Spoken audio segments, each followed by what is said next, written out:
Kisah manusia bejat Bahram al-Majusi Nagauli anaknya sendiri, tapi dapat salam dari Nabi Muhammad, serta dimuliakan oleh Allah karena satu hal ini. Diceritakan Bahram adalah seorang pendeta dari kaum Majusi yang penyembah api, namun beliau mendapat keistimewaan dari Allah, bahkan Rasulullah pun memberi salam kepadanya.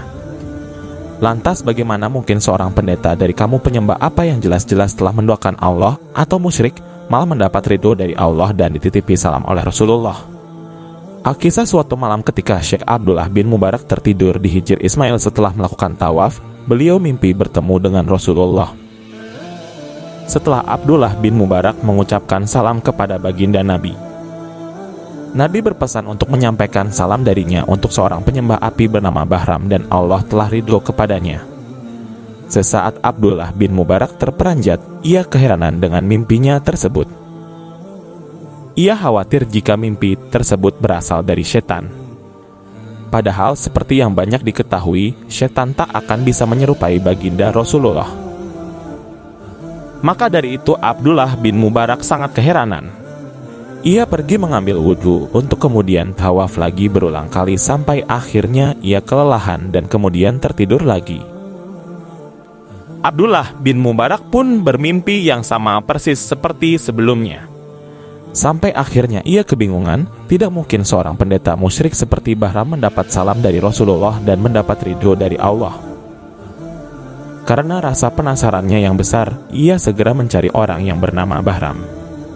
Setelah berhasil bertemu dengan Bahram, Abdullah bin Mubarak pun langsung menanyakan perihal amalan yang dilakukan oleh Bahram sehingga mendapatkan kemuliaan. Bahram pun berkata, "Aku baru saja meminjamkan uang kepada orang dengan mengambil keuntungan.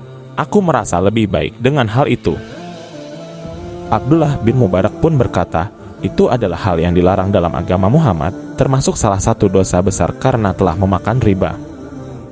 Adakah hal lain yang kau lakukan?" "Aku telah menikahkan 4 putra kandungku kepada 4 putri kandungku menggunakan tata cara Majusi dan kuundang seluruh kaum Nasrani," jawab Bahram. "Itu pun sangat dilarang dalam agama Muhammad. Lantas adakah lagi yang kau lakukan?" tanya Abdullah bin Mubarak semakin penasaran. "Aku memiliki 1 anak perempuan yang amat sangat cantik dan aku rasa tidak ada pemuda yang pantas menyandingnya selain daripadaku. Maka aku nikahi anak perempuanku tersebut dengan perayaan yang sangat mewah sampai dihadiri oleh 1000 tamu undangan," terang Bahram. Sontak Abdullah bin Mubarak terperanjat dengan semua amal yang dilakukan oleh Bahram, yang keseluruhan perbuatannya merupakan hal yang diharamkan dalam agama Muhammad. Seperti menjawab keheranan Abdullah bin Mubarak, Bahram pun dengan hati-hati bercerita tentang pengalamannya ketika bertemu dengan seorang muslimah yang masuk rumahnya untuk menyalakan obor di saat Bahram sedang menggauli anak perempuan yang telah menjadi istrinya. Namun anehnya, ketika Bahram keluar untuk mengecek obor tersebut, muslimah tadi langsung mematikan obor yang dinyalakannya, selalu seperti itu sampai 3 kali berturut-turut.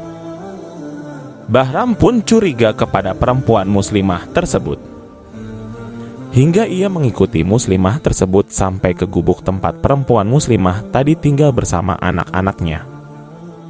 Sesampainya di sana, Bahram mendengar isak tangis anak-anak yang kelaparan dan menanyakan makanan kepada ibunya. Mengetahui kondisi tersebut, saya merasa kasihan. Lalu saya kembali ke rumah, mengisi sebuah tempat dengan berbagai makanan untuk saya antarkan kepada muslimah dan anak-anaknya tadi. Maka jelas sudah bahwa hal inilah yang membuat Bahram disalami oleh Rasulullah dan diridhoi oleh Allah. Saat itu juga Abdullah bin Mubarak menjelaskan kepada Bahram perihal mimpinya bertemu dengan Rasulullah. Dan seketika itu juga Bahram mengucap syahadat lalu kemudian meninggal dunia. Dari kisah ini kita dapat mengambil beberapa pelajaran. Yang pertama yaitu, sedekah dapat menjauhkan kita dari api neraka. Kepedulian sosial dapat menjauhkan dari hal yang sial. Hal ini merupakan perkara sepele, namun dapat membantu banyak orang. Terlebih ketika sedekah yang kita keluarkan tidak diketahui orang banyak atau bisa dikatakan ikhlas. Kepedulian sosial yang dilakukan Bahram telah menolong 1 keluarga dari kelaparan, dan Allah melihat hal tersebut. Maka dari itu Allah telah ridho kepada Bahram. Kedua, seseorang yang jelas-jelas telah menduakan Allah atau musyrik tidak bisa kita katakan kafir jika ia wafat dalam keadaan muslim. Seperti layaknya Bahram, ia memang telah musyrik dan melakukan hal-hal yang diharamkan dalam agama Islam. Namun karena satu keikhlasannya, ia malah mendapat ridho dari Allah. Kita tidak pernah tahu amal mana yang membawa kita ke surga. Dan kita tidak pernah tahu amal mana yang membawa kita ke neraka. Belum tentu kita yang sejak lahir telah memeluk Islam akan merasakan nikmatnya surga.